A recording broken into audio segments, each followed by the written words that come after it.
नमस्कार आदरणीय दर्शकबिन, यहाँलाई स्वागत छ एपी1 टेलिभिजनमा। कार्यक्रम प्रस्तोता म आचार्य सोमनाथ शर्मा कार्यक्रम वेदाक्षमा उपस्थित भइसकेको छु। अब लागौँ आजको पञ्चाङ्गतर्फ। आज मिति 2080 असोज महिनाको 7 गते आइतबार, तदनुसार 24 सेप्टेम्बर 2023 भाद्र शुक्ल पक्ष दशमी तिथि, पूर्वाषाढा नक्षत्र, शोभन योग, तैतिल करण रहेको छ। आज चन्द्रमा दिवा 4:16 धनु राशिमा रहनेछन् भने तत्पश्चात चन्द्रमा मकर राशिमा गोचर गर्नेछन्। राहुकाल रहेको छ साँझ 4:45 देखि 6:15 राहुकाल रहनेछ। यो समयमा कुनै पनि धार्मिक कार्य, विशेष कार्य गर्दै हुनुहुन्छ अथवा कुनै ठुलो रकम कसैलाई दिँदै हुनुहुन्छ, अफिसियली कार्यक्रम सम्बन्धी कुनै कामहरू गर्दै हुनुहुन्छ भने यो समयमा अलिकति यो समयलाई बार्ने काम गर्नुहोला। यो हप्तामा पर्ने व्रत तथा पर्वहरू: 8 गते सोमबार हरि परिवर्तिनी एकादशी व्रत रहेको छ। 9 गते मङ्गलबार वामन द्वादशी व्रत रहेको छ। त्यसै गरेर 10 गते बुधबार प्रदोष व्रत रहेको छ। 11 गते बिहिबार अनन्त चतुर्दशी व्रत रहेको छ। 12 गते शुक्रबार पूर्णिमा व्रत रहेको छ। 13 गते शनिबार सोह्र श्राद्ध प्रारम्भ हुनेछ। प्रतिपदा र द्वितीया श्राद्ध त्यसै दिन रहेको छ। यो हप्ता चन्द्रमाको गोचर अवस्था के कस्तो रहेको छ त? आज दिवा 4:16 पश्चात चन्द्रमा मकर राशिमा प्रवेश गर्नेछन्। 9 गते मङ्गलबार साँझ 4:51 पछि चन्द्रमा कुम्भ राशिमा भ्रमण गर्नेछन् भने 11 गते बिहिबार रात्रि 9:08 पश्चात चन्द्रमा मीन राशिमा गोचर गर्नेछन्। अब लागौँ साप्ताहिक राशिफलतर्फ। सर्वप्रथम मेष राशि। मेष राशि हुने व्यक्तिहरूका लागि साताको प्रारम्भमा धार्मिक कार्य हुनेछ। दान पुण्य आदिको कार्य बन्नेछ। कुनै धार्मिक स्थलमा, सभा समारोहमा मान सम्मान प्राप्त हुने अथवा सम्मानित बन्ने योग बनिरहेको छ। छोटो दूरीको यात्राको पनि योग बनिरहेको छ। साताको मध्य समयमा कर्मसिद्धि योग प्राप्त हुनेछ। कुनै पनि तपाईँ काम गर्दै हुनुहुन्छ, जुन स्थानमा तपाईँ कर्म गरिराख्नु भएको छ त्यो कर्ममा प्रशंसा साथसाथै सहयोग आदान प्रदान हुनेछ। राजनैतिक क्षेत्रमा हुने व्यक्तिहरूले पनि तपाईँका कुरा अनुसरण गरेर केही कामहरू बन्न सक्ने स्थिति सिर्जना हुनेछ। त्यसै गरेर वैदेशिक सम्बन्धी कारोबार गर्दै हुनुहुन्छ मेष राशिका व्यक्तिहरू भने केही मात्रामा सकारात्मक परिणाम प्राप्त हुने देखिन्छ साताको मध्य समयमा। साताको अन्त्य समयमा अलिकति मन चञ्चल हुनाले कार्यमा विघ्न उत्पन्न बन्न सक्छ।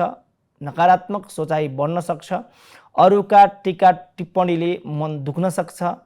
जे छ मनमा भएका कुरा सकेसम्म अरूलाई व्यक्त नगर्दा तपाईँका लागि भने राम्रो हुनेछ र अनावश्यक लगानी लाग्न सक्छ। व्यापार व्यवसायमा रहनुहुने व्यक्तिहरूले अलिकति विचार पुर्याएर आर्थिक कारोबार साताको अन्त्य समयमा गर्नुहोला। विद्यार्थी वर्गहरूका लागि भने साता उत्तम फलदायी रहेको छ। समग्र रूपमा भन्नुपर्दा मेष राशि हुने व्यक्तिहरूका लागि यो साता उत्तम फलदायी रहेको छ। अब लागौँ वृष राशितर्फ। वृष राशि हुने व्यक्तिहरूका लागि साताको प्रारम्भमा अनावश्यक डर त्रासको स्थिति बन्न सक्छ। अनावश्यक लगानी बन्न सक्छ। अनावश्यक यात्रा हुन सक्छ। यी स्थितिबाट अलिकति बस्नुहोला। कुनै पनि कार्य गर्दै हुनुहुन्छ भने इष्ट देवतालाई स्मरण गरेर कार्य गर्दा सम्पन्न बन्न सक्ने योग बनेको छ। तसर्थ कुनै पनि कार्य गर्दै हुनुहुन्छ भने अलिकति नआत्तिकन गर्दाखेरि तपाईँको लागि साताको प्रारम्भ समय राम्रो हुनेछ।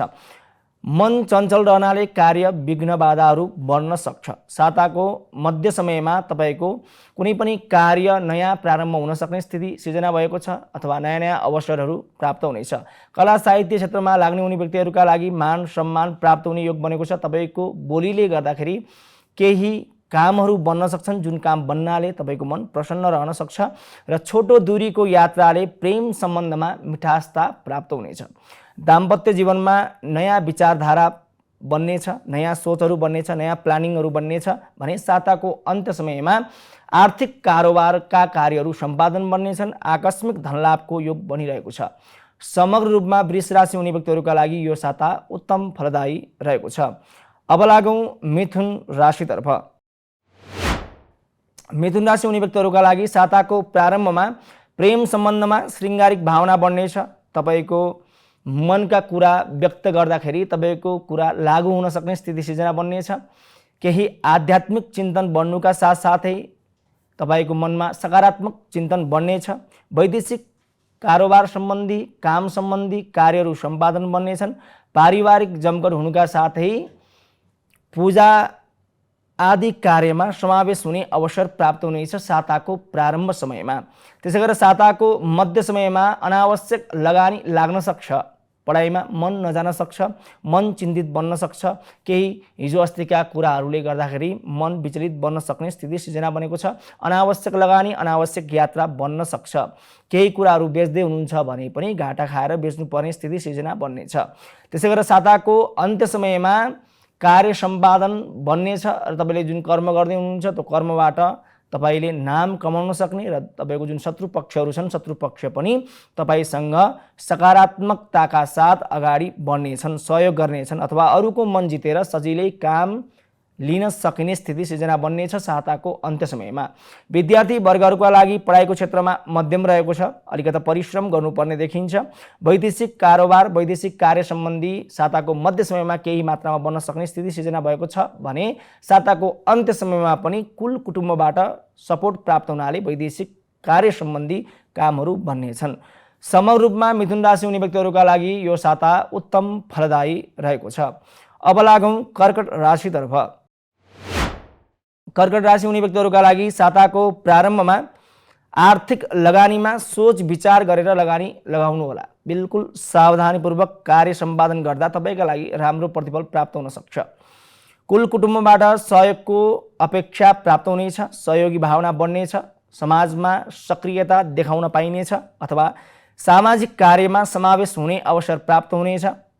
मिष्टान्न भोजनको पनि व्यवस्था बन्नेछ अथवा मिठो कतै न कतैबाट मिठो खानेकुरा प्राप्त बन्नेछ। आकस्मिक धनलाभको पनि योग बनिरहेको छ। त्यसै गरेर साताको मध्य समयमा पारिवारिक जमघट हुनुका साथसाथै दाम्पत्य जीवनमा सुखद अनुभव हुनेछ। त्यसै गरेर प्रेम सम्बन्धमा रहनुहुने व्यक्तिहरूका लागि पनि सहयोगी भावना आदान प्रदान हुनेछ भने केही मनमा रहेका अनावश्यक अथवा केही गुप्त कुराहरू पनि खोल्न सक्ने स्थिति सिर्जना बन्नेछ साताको मध्य समयमा। साताको अन्त्य समयमा अनावश्यक लगानी बढ्न सक्छ। व्यापारमा घाटा नोक्सानी पनि बेहोर्नु पर्ने स्थिति सिर्जना बन्न सक्छ। लेनदेनको कुरामा विशेष सावधानी अपनाउँदा कर्कट राशिका व्यक्तिहरूका लागि भने साताको अन्त्य समय राम्रो बन्न सक्छ। समग्र रूपमा कर्कट राशि हुने व्यक्तिहरूका लागि यो साता मध्यम फलदायी रहेको छ।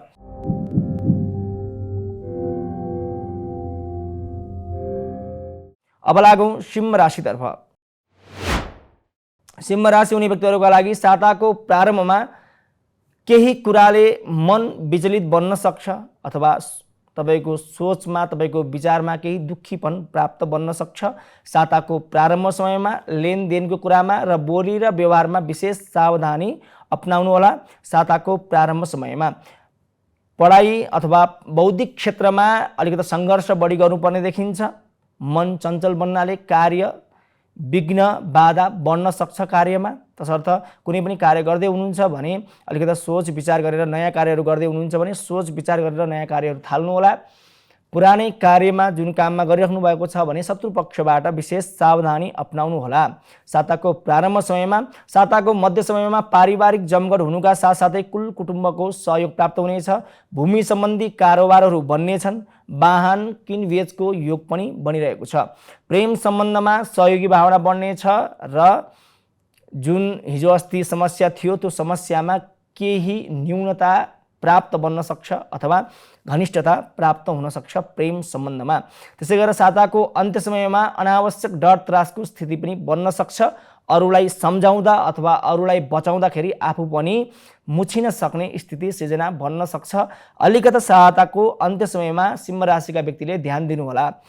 समग्र रूपमा भन्नुपर्दा सिंह राशि हुने व्यक्तिहरूका लागि यो साता मध्यम फलदायी रहेको छ। अब लागौं कन्या राशितर्फ। कन्या राशि हुने व्यक्तिहरूका लागि साताको प्रारम्भमा अनावश्यक यात्राको योग बनिरहेको छ। अनावश्यक लगानी बन्न सक्छ। जुन कार्य गर्दै हुनुहुन्छ, जुन क्षेत्रमा व्यापार व्यवसायमा आर्थिक लगानी गर्दै हुनुहुन्छ भने विचार पुर्याएर आर्थिक लगानी गर्नुहोला र सवारी चलाउँदा अथवा यात्रा गर्दाखेरि पनि अलिकति विशेष सावधानी अपनाउँदा तपाईका लागि पनि राम्रो बन्नेछ। साताको प्रारम्भ समयमा स्वास्थ्यमा पनि केही समस्या बन्न सक्ने स्थिति सिर्जना बनेको छ। नरमाइलो समाचार सुन्नाले पनि मन खिन्न बन्न सक्छ र साताको मध्य समयमा आर्थिक लाभको योग बनिरहेको छ। हिजो अस्ति नउठेका पैसा थिए अथवा कुनै अपरझट नसोचेको आर्थिक लाभ बन्न सक्छ। आकस्मिक आर्थिक लाभको योग बनिरहेको छ र आर्थिक लाभका साथसाथै आर्थिक कारोबार सम्बन्धी घुमघामको पनि योजना बन्नेछ। अर्थवृद्धि हुनेछ। रमाइलो घुमघामको योग पनि बनिरहेको छ। साताको मध्य समयमा प्रेम सम्बन्धमा रहनुहुने व्यक्तिहरूका लागि भने मिठासता प्राप्त हुनेछ। सहयोगी आदान प्रदान रहनेछ। सहयोगी भावना बढ्नेछ भने केही नयाँ योजनाहरू पनि बन्नेछन्। दाम्पत्य जीवनमा नयाँ योजनाहरू बन्नुका साथसाथै केही सकारात्मक चिन्तन पनि बढ्नेछ। दान पुण्य आदिको कर्म पनि गर्ने अवसर प्राप्त हुनेछ।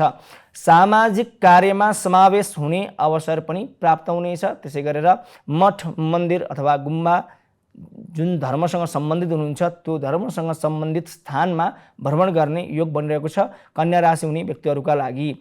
यो साता उत्तम फलदायी रहेको छ। अब लागौँ तुला राशितर्फ। तुला राशि हुने व्यक्तिहरूका लागि साताको प्रारम्भमा पराक्रम बढ्नेछ। जुन क्षेत्रमा काम गर्दै हुनुहुन्छ पढ्ने विद्यार्थीहरूका लागि पनि पराक्रम बढ्नेछ भने जुन क्षेत्रमा काम गर्दै हुनुहुन्छ त्यो क्षेत्रमा तपाईको नाम प्राप्त हुनेछ अथवा तपाईको नाम प्रसिद्धि प्राप्त हुने अथवा बढोत्तरी हुने योग बनिरहेको छ।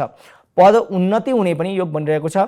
साताको मध्य समयमा अनावश्यक झमेलामा पर्न सक्ने स्थिति सिर्जना बन्न सक्छ। बोलीमा अलिकति ध्यान दिँदा तपाईको लागि राम्रो हुनेछ। कुनै यात्रा गर्दै हुनुहुन्छ भने पनि अलिकति खानपानमा विशेष सावधानी अपनाउनु होला। साताको अन्त्य समयमा आर्थिक कारोबार गर्ने व्यक्तिहरूका लागि राम्रो रहेको छ। कुनै क्षेत्रमा आर्थिक लगानी लगाउँदै हुनुहुन्छ भने पनि साताको अन्त्य समयमा तपाईलाई सफलता प्राप्त हुनेछ। त्यसबाट प्रतिफल राम्रो प्राप्त हुने योग बनिरहेको छ। छोटो दूरीको यात्राका साथसाथै पिता र माताबाट पनि आशीर्वाद प्राप्त हुने र पुरानो मित्रसँग पनि भेट हुने योग बनिरहेको छ। समग्र रूपमा तुला राशि हुने व्यक्तिहरूका लागि मध्यम फलदायी रहेको छ यो साता। अब लागौँ वृश्चिक राशितर्फ।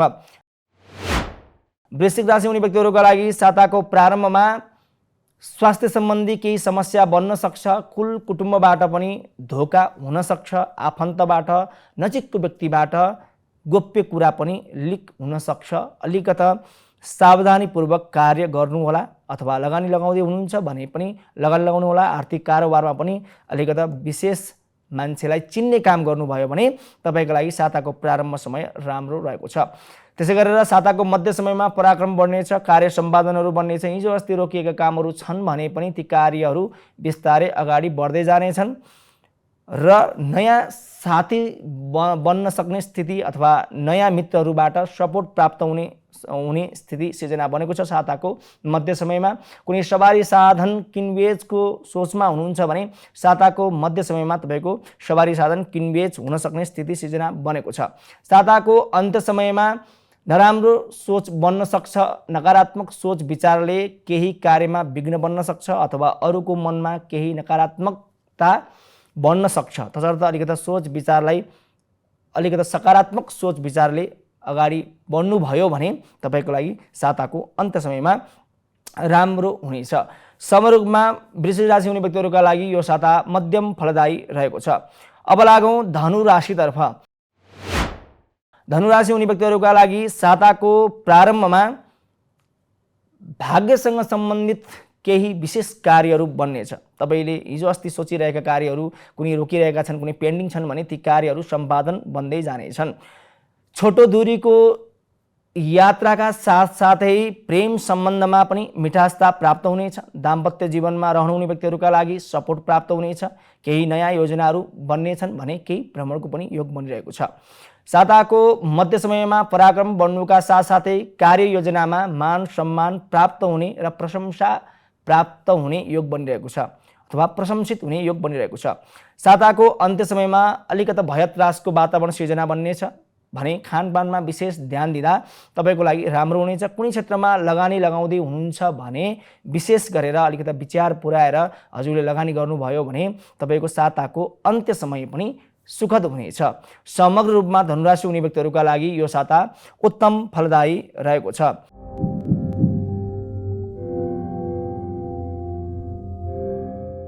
अब लागौँ मकर राशितर्फ। मकर राशि हुने व्यक्तिहरूका लागि साताको प्रारम्भमा अनावश्यक यात्राको योग बनिरहेको छ। अनावश्यक लगानी बन्न सक्छ। भौतिक सुखमा खर्च वृद्धि हुने सक्ने स्थिति सिर्जना बन्नेछ। अलिकता आर्थिकको कुरामा सचेत रहँदा तपाईँको लागि साताको प्रारम्भ समय राम्रो बन्नेछ भने साताको मध्य समयमा विद्यार्थी वर्गहरूका लागि राम्रो रहेको छ। कला साहित्य क्षेत्रमा रहनुहुने व्यक्तिहरूका लागि पनि परिश्रम गरे अनुसार र आफ्नो बौद्धिकताले भ्याए अनुसारको परिणाम प्राप्त गर्नुहुनेछ। शुभ समाचार सुन्न पाइनेछ। केही सुखद कार्य पनि घरमा हुनेछ। त्यसै गरेर साताको अन्त्य समयमा अनावश्यक झगडामा फस्न सक्ने स्थिति सिर्जना बन्न सक्छ। अलिकति सोच विचार गरेर यात्रा गर्दै हुनुहुन्छ अथवा लगानी लगाउँदै हुनुहुन्छ भने पनि साताको प्रारम्भ समय र मध्य समयमा अलिकति विशेष ध्यान दिनु होला। अन्त्य समयमा अलिकति विशेष ध्यान दिनु होला। मध्य समयमा तपाईँले कुनै पनि लगानी लगाउन सक्नुहुन्छ। कुनै किनबेच गर्ने स्थिति छ भने पनि, कुनै ठुलो रकम दिनु छ भने पनि साताको मध्य समय तपाईँको लागि राम्रो छ भने साताको अन्त्य समयमा अलिकति ध्यानपूर्वक कार्य सम्पादन गर्नुहोला। विद्यार्थी वर्गहरूले पनि अलिकति बढी परिश्रम गर्नुपर्ने देखिन्छ। कला साहित्य क्षेत्रमा लाग्नुहुने व्यक्तिहरूले पनि केही अपजस खेप्नुपर्ने स्थिति बन्न सक्छ साताको अन्त्य समयमा। साताको प्रारम्भ समय र मध्य समय भने राम्रो रहेको छ मकर राशि हुने व्यक्तिहरूका लागि। प्रेम सम्बन्धमा रहनुहुने व्यक्तिहरूका लागि भने केही सुखद परिणाम प्राप्त बन्न सक्छ अथवा केही हिजो अस्ति लडाइँ झगडाले गर्दाखेरि बोलचाल छैन भने पनि केही बोलचाल हुन सक्ने स्थिति अथवा माधुर्यता हुन सक्ने स्थिति साताको मध्य समयमा रहेको छ। समरूपमा भन्नुपर्दा मकर राशि हुने व्यक्तिहरूका लागि यो साता मध्यम फलदायी रहेको छ। अब लागौँ कुम्भ राशितर्फ। कुम्भ राशि हुने व्यक्तिहरूका लागि साताको प्रारम्भमा आर्थिक लगानी गर्ने अवसर प्राप्त हुनेछ। नयाँ नयाँ योजनाहरू बन्नेछन्। नयाँ नयाँ कार्य गर्ने अवसर प्राप्त बन्नेछ भने नयाँ जागिरसँग सम्बन्धित कार्य पनि बन्नेछन्। आर्थिक सम्बन्धी कारोबारहरूमा सफलता प्राप्त हुनेछ। साताको मध्य समयमा विद्यार्थी वर्गहरूले अलिकति बढी परिश्रम गर्नुपर्ने देखिन्छ र कुनै कार्य गर्दै हुनुहुन्छ भने बोलीमा विशेष ध्यान दिँदा तपाईँको लागि राम्रो बन्नेछ। साताको मध्य समयमा अनावश्यक यात्रा बन्न सक्छ। अनावश्यक कुराहरू सुन्नुपर्ने स्थिति पनि बन्न सक्छ।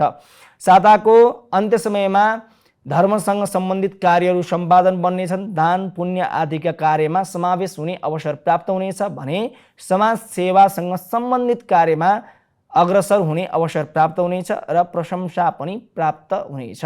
साताको अन्त्य समयमा विद्यार्थी वर्गहरूले भने विशेष सावधानीपूर्वक साताको प्रारम्भ समय राम्रो भए तापनि मध्य समयमा अलिकति बढी परिश्रम गर्नुपर्ने देखिन्छ।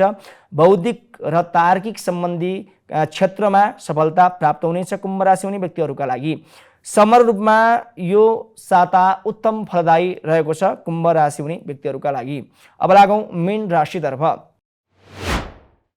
मीन राशि हुने व्यक्तिहरूका लागि साताको प्रारम्भमा कार्यसँग सम्बन्धित कुनै पनि कर्म छन् भने जुन कार्यमा तपाईँ कार्य गरिराख्नु भएको छ त्यो कर्मसँग सम्बन्धित कार्य सम्पादन बन्नेछन्।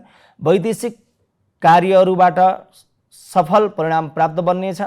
छोटो दूरीको यात्रा अर्थ वृद्धिको योग बनिरहेको छ। कुनै पनि कार्य आँट्दै हुनुहुन्छ भने साताको प्रारम्भ समयमा तपाईँको त्यो कार्य सम्पादन बन्न सक्ने स्थिति बढी मात्रामा देखिन्छ। साताको मध्य समयमा विद्यार्थी वर्गहरूले अलिकति बढी परिश्रम गर्नुपर्ने देखिन्छ। कुनै कार्य गर्दै हुनुहुन्छ भने त्यो कार्यमा अलिकति लगाव दिनुपर्ने स्थिति सिर्जना बन्नेछ भने आर्थिक कारोबारहरू गर्दै हुनुहुन्छ भने अलिकति विशेष विचार पुर्याएर ध्यानपूर्वक गर्नुहोला। कुनै किनबेचको कार्य गर्दै हुनुहुन्छ भने धातु सम्बन्धी कार्यहरू गर्दै हुनुहुन्छ भने विशेष ध्यान दिनुपर्ने देखिन्छ साताको मध्य समयमा। साताको अन्त्य समयमा आर्थिक लाभको योग बनिरहेको छ। प्रशंसित हुने अवसर प्राप्त हुनेछ। कुनै सभा समारोहमा जाने अथवा जान पाउने स्थिति सिर्जना बन्न सक्छ अथवा प्रशंसित हुने अवसर प्राप्त हुनेछ भने केही समाजसँग सम्बन्धित कार्यमा समावेश हुने अवसर प्राप्त हुनेछ। दान पुण्य आदिका कर्म पनि तपाईँको हातबाट बन्नेछ साताको अन्त्य समयमा। समग्र रूपमा मीन राशि हुने व्यक्तिहरूका लागि यो साता उत्तम फलदायी रहेको छ। यी त भए साप्ताहिक राशिफलले जस्तो बताए तापनि तपाईँको कर्म, तपाईँको वचन, तपाईँको जुन संस्कार छ त्यो संस्कारलाई उजागर गर्नुहोला र आफ्नो कार्यप्रति सदैव सकारात्मक भएर अगाडि बढ्नुहोला। त्यसै गरेर गुरु प्रदोष र प्रदोष व्रत हुन्छन्। हामीले प्रदोष व्रतको बारेमा पहिला पनि जानकारी दिएका थियौँ। जुन व्रत जसरी हामीले भगवान विष्णुको एकादशी व्रत मान्दछौँ त्यसै गरेर शिवजीको लागि प्रदोष व्रत जुन हामीले प्रदोष त्रयोदशी तिथिमा व्रत बस्छौँ त्यो प्रदोष व्रत हो। अहिले पनि तपाईँको चाहिँ बुधबार परेको छ, बुध प्रदोष व्रत अथवा बुधसँग सम्बन्धित कुनै पनि समस्या छन् तपाईँको कुण्डलीमा भने, बाणीमा समस्या छ अथवा तपाईँको बुध ग्रहबाट हामीले बाणी र त्यसै गरेर विद्या, बुद्धि, तर्क, वितर्क गर्ने व्यवसाय, साझेदारी कार्य, यी सबै कुराहरू हामीले बुध ग्रहबाट हेर्दछौँ। तसर्थ जुन व्यक्तिको बुध ग्रह कमजोर छ, तपाईँलाई थाहा छ मेरो बुध ग्रह कमजोर छ भने जुन अहिले शुक्ल पक्षकै जुन बुधबारको दिन आउँदैछ बुध प्रदोष व्रत, त्यो बुध प्रदोष व्रत हजुरले बस्नुभयो, सायंकालको व्रत हो। बिहानदेखि शुद्ध बसेर सायंकालमा शिवजीको आराधना गरिन्छ र आराधना गरिसकेपछि बुध ग्रहको मन्त्र जप पनि तपाईँले गर्न सक्नुहुन्छ। ओम ब्राम ब्रीम ब्रौम शाह बुधाय नमः। यसो गर्नाले तपाईँले कन्टिन्यू यो व्रत पनि बस्न सक्नुहुन्छ। बुध प्रदोष व्रतको प्रारम्भ गर्न सक्नुहुन्छ। शुक्ल पक्ष भएका कारणले गर्दाखेरि प्रारम्भ पनि गर्न मिल्छ। यदि सुरुवात गर्नुभएको छैन भने, बस्दै आउनुभएको छ भने धेरै राम्रो। यदि तपाईँको कुण्डलीमा बुध ग्रह कमजोर छ, तपाईँलाई ज्ञान छ तर तपाईँले बुध ग्रहको शान्ति गर्नुभएको छैन अथवा मन्त्र जप गर्नुभएको छैन भने बुध प्रदोष व्रत बसेर सुरुवात गर्न सक्नुहुन्छ। बुध ग्रहलाई राम्रो बनाउनका निमित्त यदि तपाईँको कुण्डलीमा कमजोर अवस्थामा हुनुहुन्छ अथवा नीच अवस्थामा हुनुहुन्छ अथवा अस्त अवस्थामा हुनुहुन्छ भने त्यस्तो अवस्थामा रहेका बुध ग्रहलाई अब हामीले के गर्नु पर्यो भन्दाखेरि उजागर गर्नु पर्यो। त्यो भएको हुनाले बुध ग्रहसँग सम्बन्धित मन्त्र जप गरेर शिवजीको पूजा आराधना गरिसकेपछि सायंकालमा बुधसँग सम्बन्धित जुन विशेष मन्त्र छ, जुन बीज मन्त्र भन्दछौँ हामीले, ओम ब्राम ब्रीम ब्रौम शाह बुधाय नमः, यो मन्त्र 11 माला, 21 माला, 27 माला, 51 माला जति सक्नुहुन्छ अथवा 108 चोटि मात्रै भए पनि हजुरले गर्नुभयो भने तपाईँको बुध ग्रहको सकारात्मक परिणाम अथवा सकारात्मक फल तपाईँलाई प्राप्ति हुन्छ। बुध ग्रहबाट जुन जुन समस्या छ, तपाईँको कुरा कसैले सुन्दैन, तपाईँले राम्रो बोल्नुहुन्छ तर तपाईँलाई नराम्रो परिणाम प्राप्त हुन्छ, गाडीसँग सम्बन्धित समस्या छ, रोग छ भने पनि बुध ग्रहबाट त्यो निवारण बन्दछ। हामीले बुध ग्रहबाट गाडीसँग हुने सम्बन्धित सम्पूर्ण कुराहरू हेर्छौँ र बाणीसँग, तर्कसँग सम्बन्धित र बौद्धिकतासँग सम्बन्धित कुराहरू, शिक्षासँग सम्बन्धित कुराहरू पनि हामीले बुध ग्रहबाट निरीक्षण गर्दछौँ। तसर्थ जुन समस्या छ, कुण्डलीमा समस्या छ भने वर्तमान समयमा गोचर अवस्थालाई पनि हामीले हेर्नुपर्ने हुन्छ र बुध ग्रहको समस्या छ भन्ने कुरा जानकारी छ भने तपाईँले बुध प्रदोष व्रतको विधिवत व्रत बस्दै जानुभयो, प्रदोष व्रतको कन्टिन्यू 11वटा प्रदोष व्रतको बस्नुभयो भने तपाईँलाई धेरै राम्रो परिणाम प्राप्त हुन्छ। किनकि त्रयोदशी तिथिमा पर्ने जुन प्रदोष व्रत छ यो महत्त्वपूर्ण व्रत हो जुन हामीले शिवजीलाई विशेष सम्झन्छौँ र त्यसै गरी हामीले ग्रहलाई पनि विशेष सम्झन्छौँ। तसर्थ विशेष ध्यानपूर्वक तपाईँले बुध ग्रहको कार्य सम्पादन गर्नुहोला। बुध ग्रहको शान्ति गर्ने विशेष उपाय भनेको बीज मन्त्रलाई बारम्बार उच्चारण गर्नु, मन्त्र जप गर्नु। यसले गर्दा हाम्रो मस्तिष्कदेखि लिएर सम्पूर्ण कुराहरू स्थिर बन्छ र स्थिर भइसकेपछि हाम्रो कार्य सम्पादनमा हामीलाई जोस जागर र कार्यप्रति अझै हामीलाई विशेष विचारहरू बढ्छ। हाम्रो मस्तिष्कमा सकारात्मक परिणाम प्राप्त हुन्छ, बढी सोच्ने, सकारात्मकताका कुराहरूमा बढी ध्यान जाने र हामीले पढेको कुरा पनि चाँडै सम्झने यी आदि फल प्राप्ति हुन्छ। र बुध ग्रह कमजोर भएका व्यक्तिहरूले बुध ग्रहको यो उपाय, विशेष उपाय हजुरले गर्नुहोला। र यसै गरेर दान पुण्य आदिका कर्म पनि छन्, ती दान पुण्य आदिका कर्म पनि गर्न सक्नुहुन्छ। तर पहिला व्रत चाहिँ कन्टिन्यू गर्दै जानुभयो भने पछि दान पुण्य आदिका कर्म पनि लास्ट दिनमा जुन समापनको दिन छ त्यो समापनको दिनमा हजुरले गर्न सक्नुहुनेछ। यति भन्दै कार्यक्रमको अन्तिम समयमा हामी आइसकेका छौँ। म लगायत सम्पूर्ण प्राविधिक मित्रहरूलाई बिदा दिनुहोस्। पुनः बुधबारको कार्यक्रममा हामी उपस्थित हुनेछौँ। तबसम्मका लागि जय श्री कृष्ण।